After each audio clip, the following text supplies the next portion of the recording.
Welcome to the Badass Direct Sales Mastery Podcast with your direct sales dom, Jennie Bellinger. Badass Direct Sales Mastery is a podcast for rockstar direct sales moms who are determined to make their business kick ass. Jennie will share her knowledge of effective sales and recruiting techniques, tips to get what you want from your business, and will interview direct sales professionals and leaders from various companies. The interviews will give insight to how these rock stars got to where they are and where they plan to grow in the future. And now, the direct sales dom, Jennie Bellinger. Welcome back to another episode of Badass Direct Sales Mastery. I'm your host, Jennie Bellinger, your direct sales dom, helping you whip your business into shape. And today I have with me Eric Stopper. Now, Eric is a jiu-jitsu coach, professional podcaster, YouTuber, and e-commerce entrepreneur who has worked with over 2,000 brands. He co-founded Profitibull, and that's spelled Profitibull, like the male version of a cow, bull. Like, I'm loving this brand so hard, y'all. It's so fun.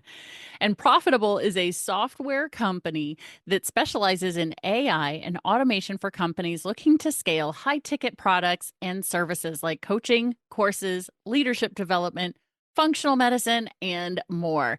He lives in San Antonio, Texas with his wife and 2 sons. Eric, welcome to the show. Hello. Thank you. That was a wonderful intro. Thank you. Well, it was written by someone, not me, but it was written by someone. But I always like to give my take on it. And I was commenting on your company's brand, Profitibull, or before we even hit record for the episode. How did you get into, you've worked with 2,000 different brands. How did you get from working with 2,000 different brands and now you have one that is so fun now yourself? Yeah, the Profitibull story is actually pretty funny. So on the brand side, it was all CPG. So I worked with a bunch of like Amazon brands, companies that like if you were to spin around and reach out and touch something in your room, odds are like one of my clients sold it to you. And it might have been one of my advertisements that sold it to you. So I did that for years and years and years. We sold hundreds of millions of dollars of products through Amazon and Walmart. And while I was working for an Amazon marketing agency, one of my clients, this guy who runs a company called Johnny Slick's Hair, he needed an advertising person for a functional medicine clinic. Yeah. And so I referred him to the only guy that I knew that had done Facebook ads for me in the past that I trusted with like healthcare stuff. And they went off and they made like $5 million with less than $100,000 in ad spend. So my buddy came back to me and he was like, dude, we should can you bring me 10 of these people? We'll make a ton of money. And I looked at the case study and I, thought about it for a while and I was like, yeah, let's do it. So he actually was the one that came up with the brand and then ironically had to leave the business because he had a non-compete with the company that he brought to me as the original case study to start the damn thing. And so, we're like 6 months in, we sign 10 of the largest testosterone replacement therapy and peptide companies in the world. And then he's like, all of a sudden, I sold one guy and I told him the case study. Turns out he was friends with the owner of that company, called his friend up. And I was like, yo, tell me about this company that you're working with. And he was like, what company? And so then it like started this whole thing. And finally he was like, yo, this guy, he's pulling a non-compete on me. I have to leave. So it left me and my partner now with this business, with this creature, this baby that we had created together. And, we went through all of the lows and more lows and lots of lows over and over and over, back to back to back. There was a period of time where our advertising cost of acquisition on Meta like octupled over the course of a 60-day period in the summer of like 2023. Wow. So we were getting leads for like $6, $7, and then all of a sudden we were getting them for like $70, just like out of nowhere. Yikes. So we eventually we had to sit and figure out what it is that we had, what our strategic advantage was this company. And we realized that the thing that we had built was a really badass go high level. Like we were using the software and We had one of the agency models, and we had already like been using it for our own stuff. So I have a nonprofit, and then I have another group that does like Amazon automation, and I had sub accounts created for those things. And we looked at it and we were like, wow, we can on day one roll out, 24 automations and workflows for these companies that have never sent a SMS or a voicemail drop in their lives. They are drowning in administrative tasks, and they're logging into, Kajabi and HubSpot and DocuSign, and they go down the list. They've got like, 17 different softwares that they're using. And Right. we can come in on day one and just like clear all those out and save them $800 and then get their business to the next level. And so we made a huge pivot at the end of 2024, and it ended up paying off. So the branding for the company was totally an accident. I did not come up with it, to be totally fair. It was come up with a guy named Duffy Young, who I love and appreciate. And he doesn't work with that client anymore, by the way, ironically enough, but he's doing something completely different now. So that's the whole story. And we love it. The brand's great, and I the love logo's it. awesome. Come Oh and yeah, find us. the logo is fantastic. Guys, just so you know, it's like an ox or a bull like sitting like meditation style like hanging out. It's so freaking cool. I love it. And so what I forget how you and I connected doesn't really matter because when we met we had such a great conversation about marketing and the importance of tracking all these different things, right? And I mean, like you said, there's a lot of businesses out there that have never sent an automated SMS. They've never SMS text message system, right?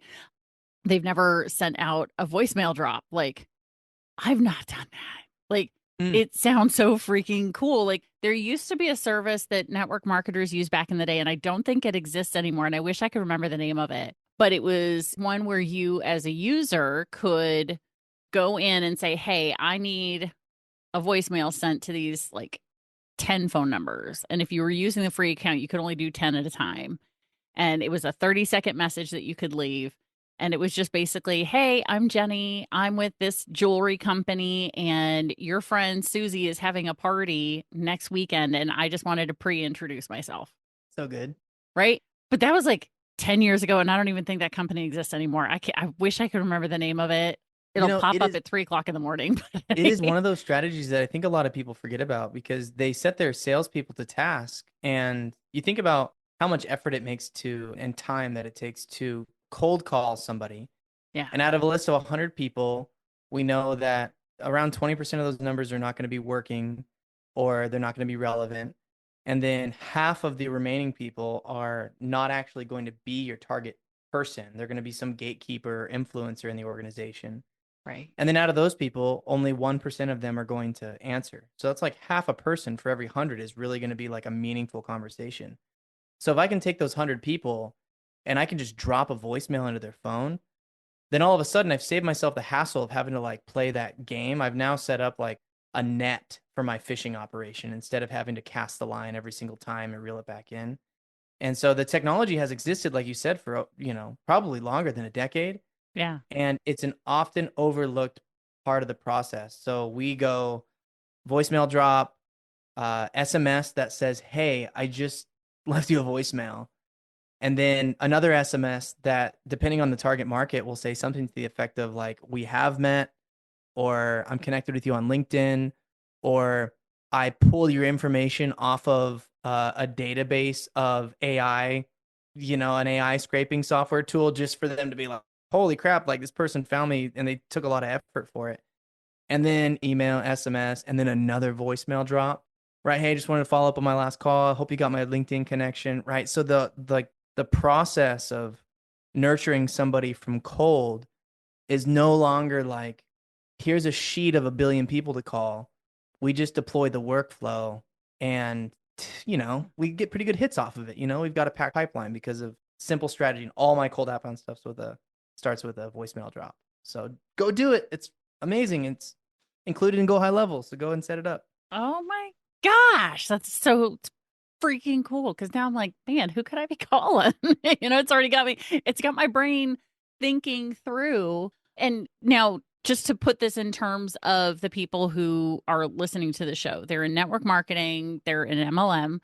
how would you see somebody like that using a service? Like how do you really dig in and capture the attention of someone like that without, because here's the big thing that I hear a lot in our industry, and I'm sure this is not just our industry, but I don't want to seem weird or naggy or pushy.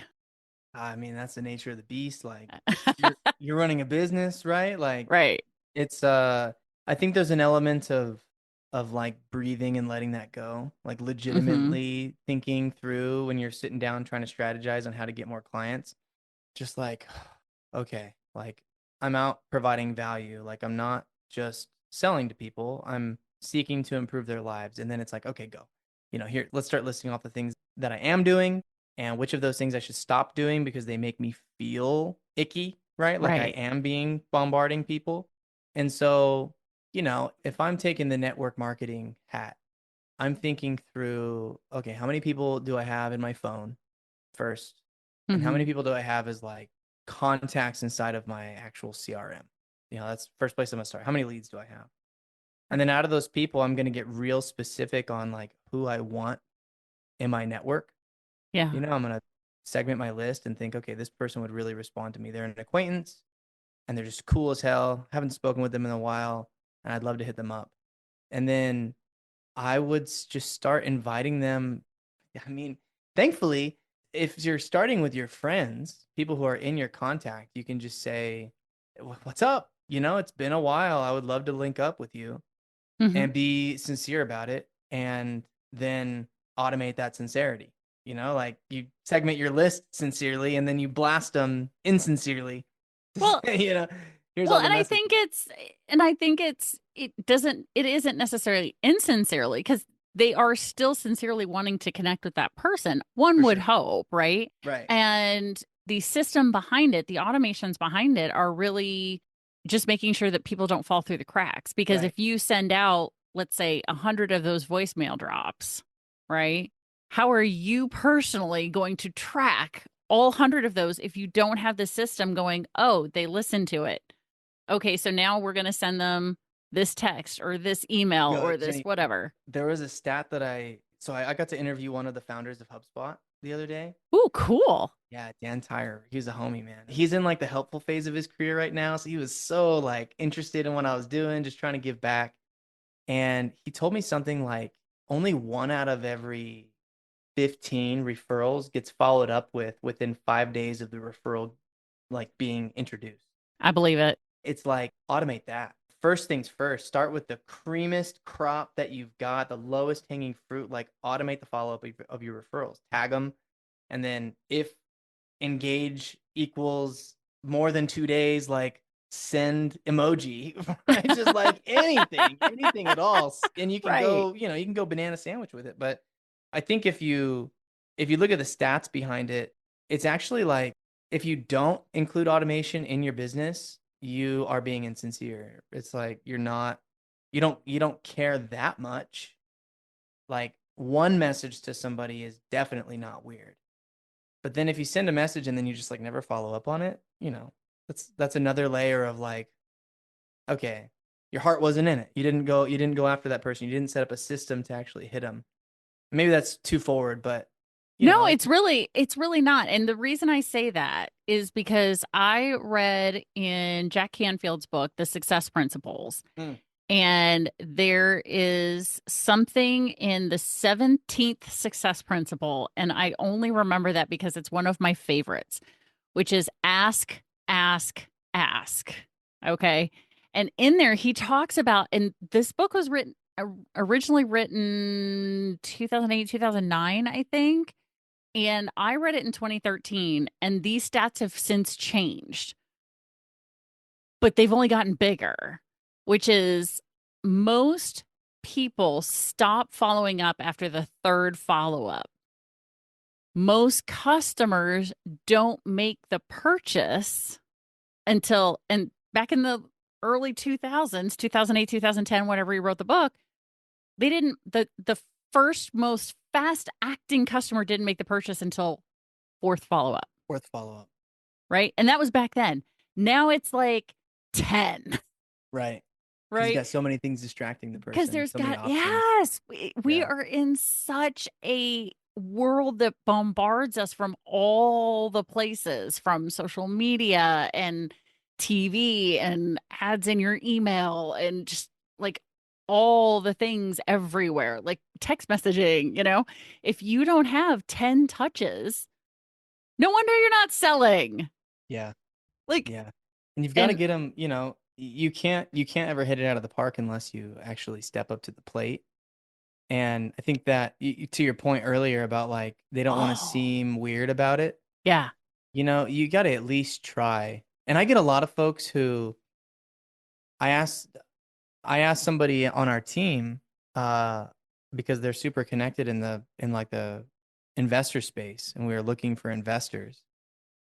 Do you have any referrals, like anybody that you can introduce us to? And they're like, I'm waiting for it. I'm waiting to see if it works for me first before I recommend anybody. And I thought, okay, you joined the team and have been working with us, and it doesn't work for you yet. You made a decision as a big kid, right? As a grown ass human to drink the sauce. And like, you've Right. got to at least like share it with them. Just show them what you're doing at the very least. And Right. so listen, I've been selling for a long time. And if you're in network marketing, um, you've got to get really comfortable with selling. And there's a great book that you can read called To Sell is Human. Mm. And that book just highlights the basic human psychology of getting another person to exchange something for something else. Right? You didn't realize that you needed this thing, but I'm over here showing you that I trade these things for that thing, and you have an option to trade things for that thing. So, you should come and take a look. So, at the very, base instinct level, uh, inviting people to take advantage of something is an act of like love and society that is very fundamental to our nature. And I think that they, should as much as they can shift their mindset to really be value driven in that aspect. But from a functional perspective, if I wanted to take a list of people and I wanted to approach them in a way that didn't make me feel like I was being too salesy, I would try and invite them to some sort of community where I add value to them.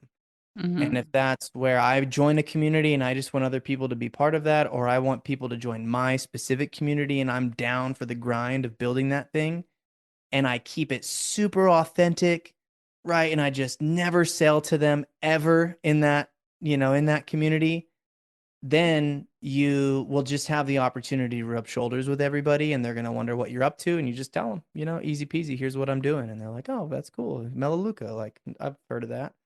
So those are, that's the advice that I would give to anybody that's feeling that.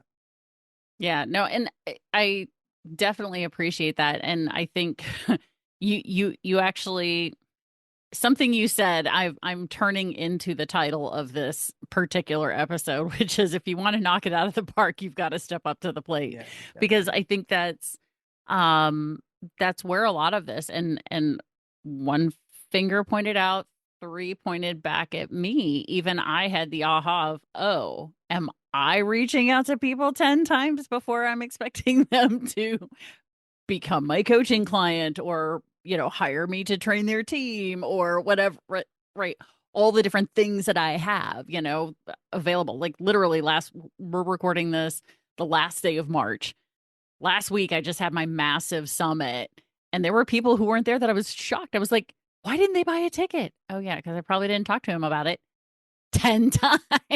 Ask, Like, ask, ask, right? yeah, ask, ask, ask. Like, duh. Like, Jenny, you know the numbers. Like, okay, now I know for October when I have my October summit, y'all get ready. Starting in August, you're going to Yeah. be hearing about it like Lesson cray learned. cray.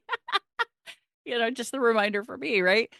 So I think that's an important piece, and the fact that there is new technology available, right? Because not everybody knew about the technology that I was using 10-ish years ago. And now that there is this opportunity through, you've called it by name, Go High Level. It's something that I've switched to. I'm using Go High Level and have been since, well, I've had an active account since November. I didn't actually start like using it until January. when I finally figured out what it was and You are forgiven. yeah, how it works, right? It really is this cool thing that is more than just a CRM. Right. And I want to point that out to people because there's a lot of people out there who are like, oh, yeah, I need a CRM. I need, this, and, they know that they need a CRM, but they don't know which one to use and they don't know blah, blah, blah. So the great thing about GHL is it does have a lot of amazing features, including the voicemail drops that we just talked about, including one of the things that one of my friends is using is having AI answer the phone when she can't answer Oh it. yeah. I've got the plug of all plugs for GHL. So I consider myself a black belt at HubSpot. I did a ton of transactions on HubSpot.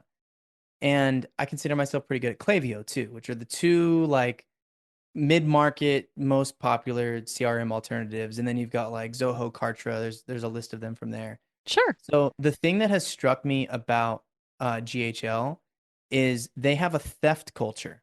They have an artistic culture of theft where they say that good artists copy and great artists steal.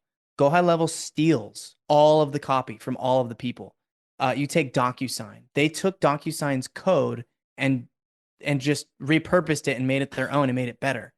And so something about the way that their developers view the market puts them in a strategic advantage above all of the other CRMs, where HubSpot, their developers are very myopic about HubSpot. They want to improve the functionality of HubSpot from inside of HubSpot rather than saying, oh, wow, like there's all these other things that other people have already built. Yeah. And I have all of the tools at my disposal now to just go ahead and take those things. And so if I were to take a bet on any car that's going around the track right now, it's the one that's stealing all the gas and all of the engines from all of the other cars. And Right. that's what GHL has done. So like if your CRM doesn't have the feature the feature that you want it to right now, GHL will probably have it in like 3 months, because they're aware that you need it and they're just Good. stealing. They stole Kajabi was a recent theft.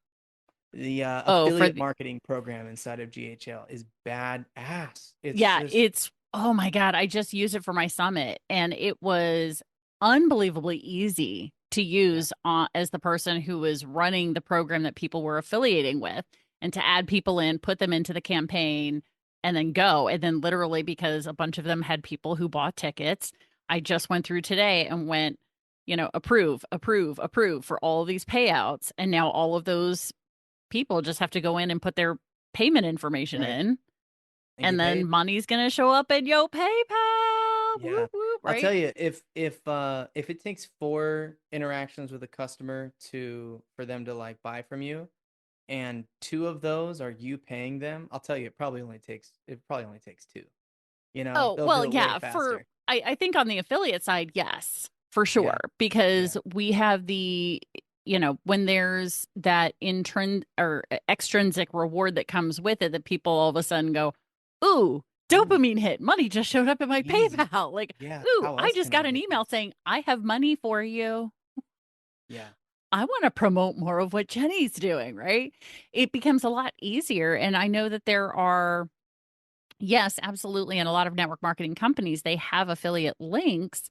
But if you're not taking care of your affiliates in an affiliate way, because that's different than treating them like a team member who's building a team, Yeah.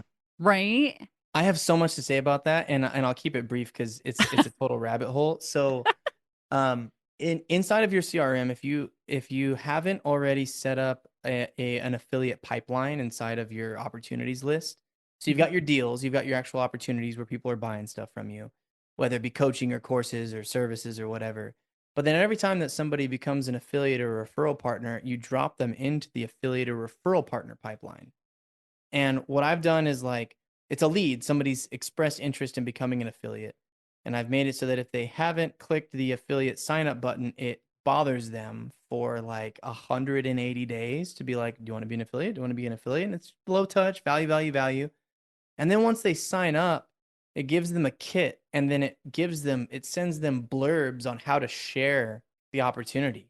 And it reminds them and gives them the link based off of the stage that they're in the affiliate process. So if they refer a deal, all of a sudden they move to the referred first deal stage.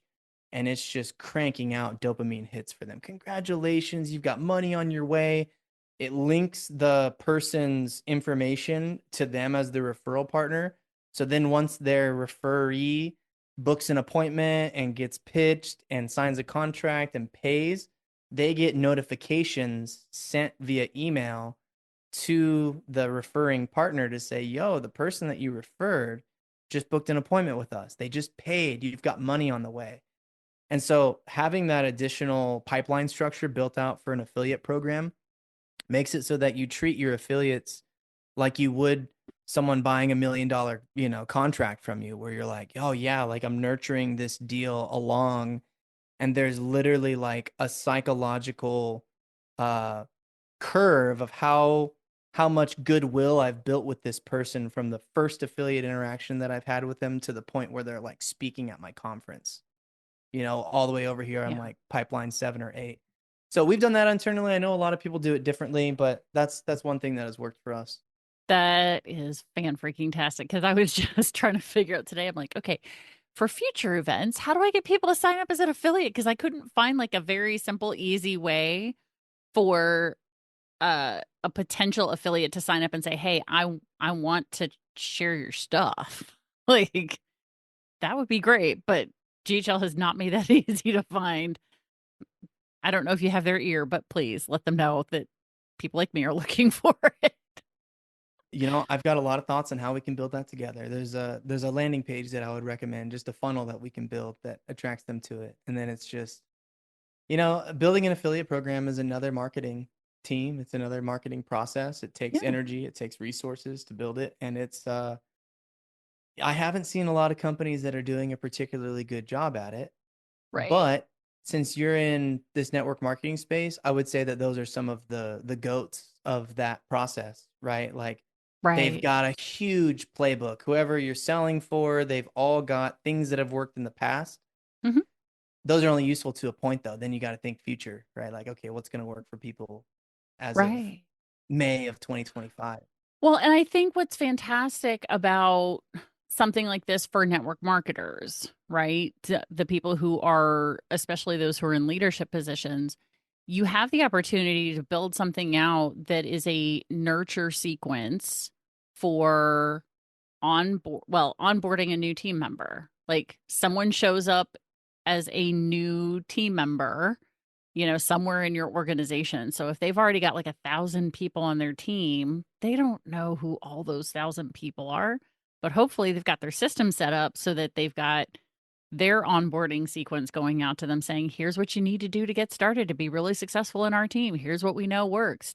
Watch this video, do this thing, book this thing. What are the pieces of that onboarding? And then the team nurture sequence can go out. But then, of course, having their own customer sequence that nurtures people through like continuing with their auto ship, because there's just because right now all those people, like you brought up Melaleuca earlier. I know some people in Melaleuca who every single month are going through their entire list of customers, sending out a text message going, "Hey, it's March 30th. It's almost time. Like, if you haven't placed your order this month, you need to go place it." Like, and they're having to do it manually. This is their time, Harley. and they're doing it. Like, the, that could be automated. Yeah. It doesn't have to be you. My heart goes out to all those people, and they should hit me up. I got lots of ideas for them. Yeah, And exactly. I think that's an important piece because there are a lot of these things that don't have to be you, but will still feel like you. Because I think what holds, and please feel free to correct me if I'm wrong, what holds people up from automating stuff is they're like, well, that's not me. yeah, that complaint holds true with AI right now because the hallucinogenic factor of when you like if you're not writing the next message or doing the next prompt and you ask the AI to do it for you, you get those kind of circular loops that can mess it up and make it sound AI. Um, I got to tell you though, there's a lot of messages that I've gotten that I know were handwritten that sound like they came from AI, Yeah. right? Like there's Right. not a lot of degrees of separation between your ability and the machine's ability to do it. But if you think through the process that you take with most customers, what are the messages that you actually send to people when you are fill in the blank, following up with them, right? Like write every single iteration of a follow-up message that you can think of. And then there you are. And then, Right. there are your automations. All of a sudden, like you've created a whole thing that is you. It just Right. follows your sauce, your program. And what's great is that you can plug that into ChatGPT and get now 900 iterations of that same, database of style that you've put into it. And so if you do that exercise, you sit down and you go, okay, like how would I message this person in this instance? Copy paste, put that sucker in a template and add it to the campaign. Done. It's you. Right. Now it's just you though 800 times a day. Yeah. And that's what I try to explain to people who are kind of hesitant for jumping into a program like this is it really is you if you're the one who's writing the thing. Because every one of the emails that went out to, people for my summit last week, for example, all of the reminder emails, all of the, all of the copy that was shared with the summit speakers and affiliates who were sharing about the summit was written by me. Like I wrote those emails. They're It you. was me, right? Yeah. It's just there was like 75 versions of me going out there and doing it instead of me having to be the one to send all of those reminders to all the people who purchased tickets and all the speakers who spoke on the summit and right. So it was a lot easier to be able to know that that stuff was done. It sounded like me. Anybody who read it, like we clicked a wrong button. You'll giggle for this one, I'm sure. We clicked a wrong button, and so some of our reminder or emails went out early. Mm. And so, 10 in a row. luckily the people who got them were all people who knew me already for the most part, and they were like, "Hey, I got Yeah. the reminder Oops. email like 2 days early because I know the summit's not until Thursday." And I was like, "Thank you." You And know, so we there's got to send a out the mea culpa of, hey guys, obviously I'm using a system to make my life a little bit easier during the summit. So thanks for understanding that we clicked the wrong button and had it go at the wrong time. there's a were you using GHL to send Yeah. the email? There's an option in there to have it just send X amount of time before the thing rather than like day before. Because the same thing has happened to me. I've had early stuff go out and then I set it where it's like 15 minutes before event, right? Yeah. Then it times it much better. So I ran into the same thing. I feel for you. Yeah. Glad that your customers love you and we're able to roll with the punches. They were the people who got it were people who were very obviously in my level 1 or level 2 network. Like they were, Shout out to the ones and twos. yeah, Yeah, right on. exactly. They were like, "Hey girl, just want to let you know in case I'm not the only one who got this." I'm like, "Thank you." Right on. Adore you. You're the best. But that's the fun thing is, it's nice to also know, and I thought it was important for people to know that, hey, guess what? Jenny's human and makes mistakes too. It's all good. Like I'm not gonna lose my shit over over a couple of emails that went out at the wrong time. Like they're out. What am I gonna do about it? Like, okay. So now we send another email going, "Oh my God, I'm so sorry." Guess what? It's another Another touch marketing point. touch. Turning mistakes into marketing. That's Right. that's the beauty. I had an email go out to our newsletter that instead of contact name, it had username as the variable at the top. So we sent out like 1,400 "Hey Eric," right, messages to not Eric. Oh, and my Oops. marketing manager who made the mistake. Oh my gosh, I'm so sorry. And I was like, it's cool. Yeah. Like statistically, most of those people are reading the email heuristically, so they're just kind of scanning it anyway, so you're good. Yeah. So, no Yeah, problem. and if anybody's going to get upset about the fact that I'm using an automated thing, Next. you Yeah, can unsubscribe, peace out. right. Like, I'm good. yeah, I've done that before where I've literally had someone who was such a pain in the ass as a paying customer that I gave them their money back and blocked them. I was like, "No, we're done." Mm-mm. Blessings to that person. Yes, I was like, "Nope, we are not meant for each other. Have your money back. I don't want it." Like, Good. you Good are for meant you. to be with somebody else. Amen. Shalom, shalom. Like, there we go. Oh my gosh. Well, I would love to continue talking to you about all of these things about marketing, but we cannot continue talking forever. But Yeah. before we go, you have not only an amazing email toolkit that you are gifting to the Badass crew, the listeners of the Badass Direct Sales Mastery, which includes a free LinkedIn growth toolkit, a free $100,000 monthly recurring revenue email strategy for B2B businesses. So, hey, all you like Legal Shield ACN people who are selling to other businesses as well, like listen up. Oh my God, you guys should be in on that one for sure. But you are also offering 20 free accounts for the system we've been talking about right now to the first 20 respondents. Tell us about this email toolkit and the free 20 accounts. Yeah, for sure. So we had a lot of we